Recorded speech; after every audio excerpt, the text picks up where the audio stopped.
Start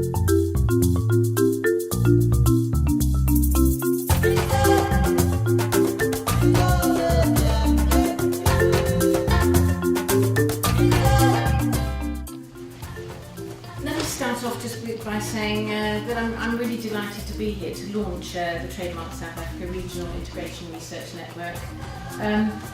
We're passionate about this stuff actually at DFID in the UK, and I know the trademark program is too, and I know many of you are around the room.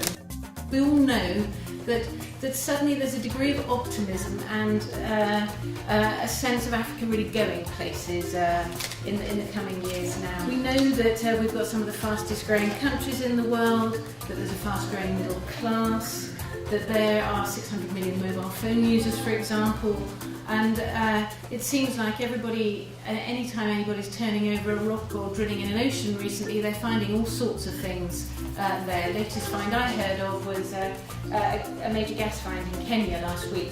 So exciting times, but there is a flip side to that, and that's what we all know about. So we need to get beyond that rhetoric and really deal with the issues that are some of the constraints that are holding back development here. The red tape, the poor infrastructure and the high trade tariffs do mean that the cost of doing business here and trading in Africa is still twice that of East Asia and OECD countries. And these are the places increasingly that Africa will be wanting to compete with.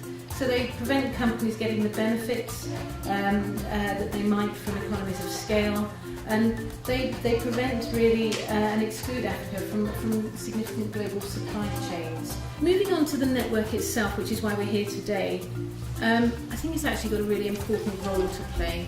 A lot around this is about working together, sharing ideas and driving things together with our shoulder behind the same stone.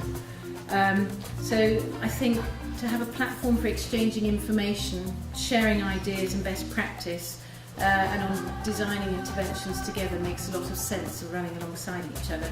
There's often too much rhetoric around this sort of space, and then you talk to business and the reality, their day-to-day reality, whether it's at border posts or customs or ports or whatever, doesn't really jive with the rhetoric we hear. So I think it's making this as practical as we can together, and looking at innovation, whether that's using new IT platforms, or whether that's just in how different groupings work together.